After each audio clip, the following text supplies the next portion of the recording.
H180 general సెక్రటరీగా పనిచేస్తున్నాను. అలాగే మన యొక్క వైఎస్ఆర్ ట్రేడింగ్ నుంచి కాంట్రాక్ట్ ఎంప్లాయీగా పనిచేస్తున్నారు. అలాగే కన్వీనర్ ఎం బాలకాశి గారు ఏఐటీసీ తరఫున ఆయన కన్వీనర్గా ఈ యొక్క జేఏసీలో పనిచేస్తూ ఉన్నారు. అలాగే వెంకటస్వామి సచివాలయం సంబంధించిన దాంట్లో 241 యూనియన్ మన యొక్క జేఏసీలో వైస్ చైర్మన్గా పనిచేస్తూ ఉన్నారు. అలాగే పిఏ రాజశేఖర్ డ్రైవర్స్ యూనియన్ 222 ఆయన మనకి ఈ యొక్క వైస్ చైర్మన్గా మన యొక్క జేఏసీలో పనిచేస్తూ ఉన్నారు.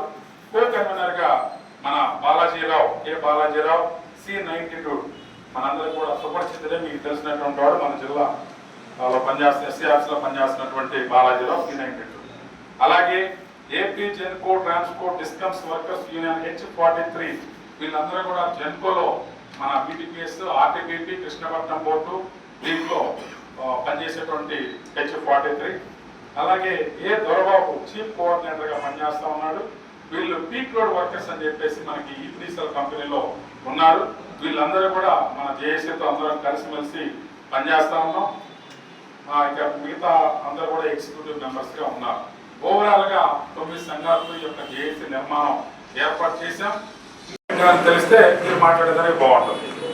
మొట్టమొదటిగా ఆంధ్రప్రదేశ్ విద్యుత్ సంస్థలో పనిచేస్తున్నటువంటి ప్రతి కార్మికుడిని సంస్థలో విలీనం చేసుకొని రెగ్యులర్ చేయాలి. సమాన పనికి సమాన వేతనం సుప్రీంకోర్టు తీర్పు ప్రకారం అమలు చేయాలి. 2026 PRC ప్రకారం మూల వేతనం అమలు చేయాలి. ప్రమాద బీమా ₹1,00,00,000 ఇన్సూరెన్స్ ప్రతి కార్మికుడికి చెల్లించాలి. ఈరోజు తెలంగాణ రాష్ట్రంలో కూడా అవుట్సోర్సింగ్ ఎంప్లాయీకి ప్రమాద బీమా ₹1,00,00,000 అనౌన్స్మెంట్ చేశారు.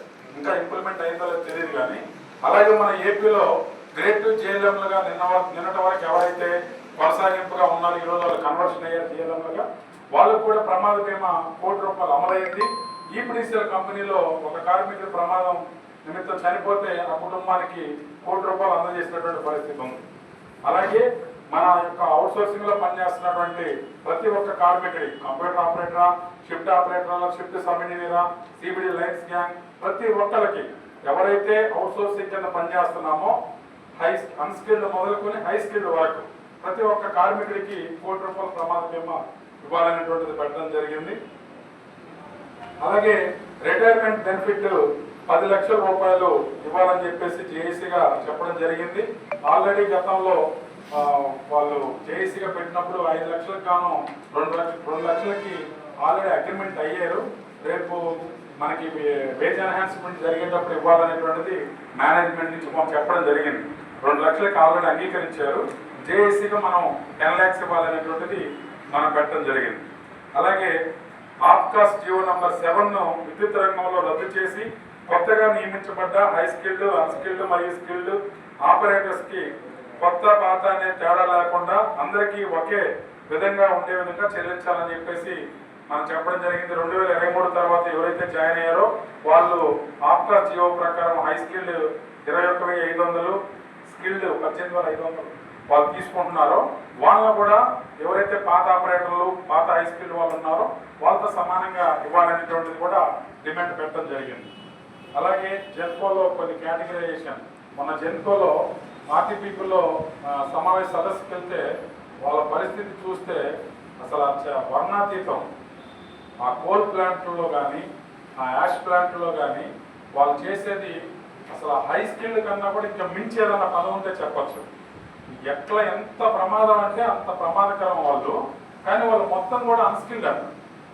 మేము ప్లాంట్ మొత్తం కూడా దాదాపు 2.5 గంట అసలు మేము చేసినంతసేపు ఎంత భయపడతా ఆ ప్లాంట్లోకి ఎంటర్ అయినప్పుడు బాయిలర్ దగ్గర కానీ దాని హీట్కి కానీ అక్కడ నడిచే విధానం కానీ ఆ జల్లెల మీద నడుచుకుంటా వెళ్ళటం కానీ ఇవన్నీ కూడా 2.5 గంట మాకు మేమైతే నిజంగా ఒక్క పూట కూడా మేము చేయలేము ఈ యొక్క ప్లాంట్లో అని అనిపించి మనతో చెప్పాం. అంత చాలా దారుణంగా ఉంది.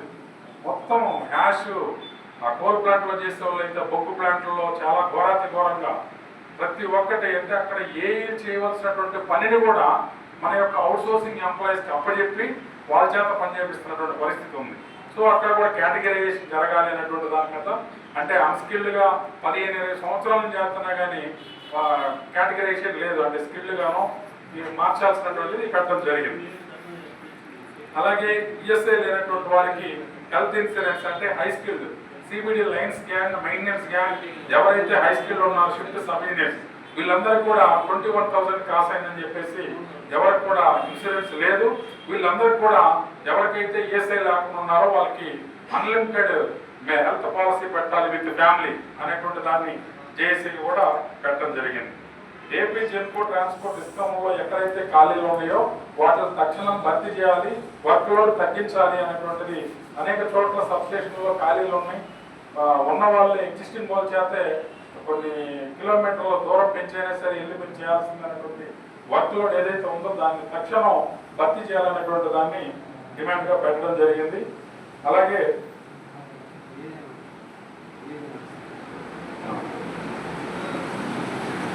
అలాగే ఐటీఐ డిగ్రీ అర్హత కలిగినటువంటి అన్స్కిల్డ్ కార్మికులను స్కిల్డ్ కార్మికులుగా గుర్తించాలి.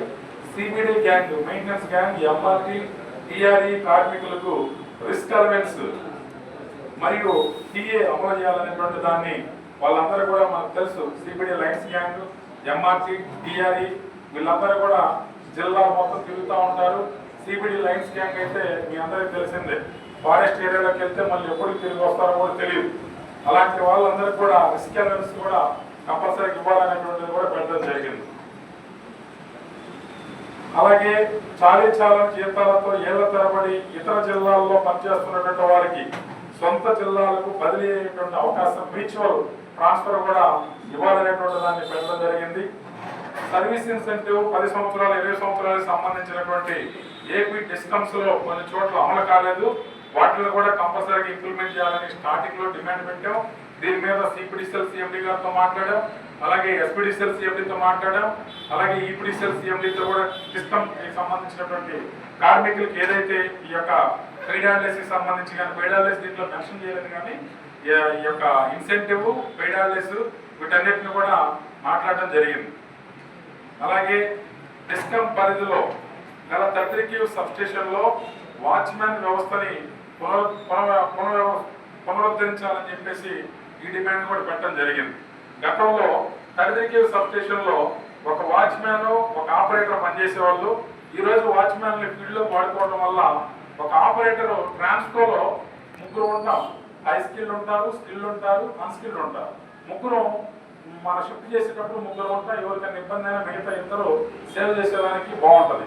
కానీ చాలా దారుణం ఏంటంటే ఈ యొక్క ఆపరేటర్ ఒక్కడే ఈ వర్షాలైనా ఇంకోటైనా లేకపోతే హెచ్డిపిస్ పోయినా ఏం పోయినా ఏదైనా ఒకవేళ ఏదన్నా ప్రమాదం సంభవించినా ఇక దాని మరుసటి రోజు డెలివరీ వచ్చేంత వరకు ఆ పరిస్థితి ఏం జరుగుతుందో తెలియదు. అదే ఇంకో పర్సన్ ఉంటే తక్షణం ఏదన్నా స్ట్రోక్ లాంటి అలాంటి ఏమన్నా వచ్చినప్పుడు రెండో మనిషి ఉంటే సేవ్ చేసుకునేటువంటి దానికి అవకాశం ఉంటుంది. కాబట్టి దీన్ని ఖచ్చితంగా పునరుద్ధరించాలని చెప్పేసి ఈ డిమాండ్ కూడా పెట్టాం. రేపు నెగోషియేషన్స్కి వెళ్ళినప్పుడు దీన్ని ఖచ్చితంగా యథావిధిగా వాచ్మ్యాన్లు మళ్ళీ ఆ సబ్స్టేషన్కి షిఫ్ట్కి వచ్చేదానికి జేఏసీగా ప్రయత్నం చేస్తామని చెప్పి మీ అందరు కూడా తెలియపరుస్తాము. అలాగే ప్రమాదం జరిగినటువంటి సమయంలో చికిత్సకు సంబంధించినటువంటి ఏదైతే ఆ యొక్క పేమెంట్ ఉంటుందో అపరిమిత వైద్య సదుపాయం మేనేజ్మెంటే చేయాలనేటువంటి ఈ యొక్క 15 డిమాండ్లతో ఈ జేఏసీ ముందుకెళ్తా ఉంది.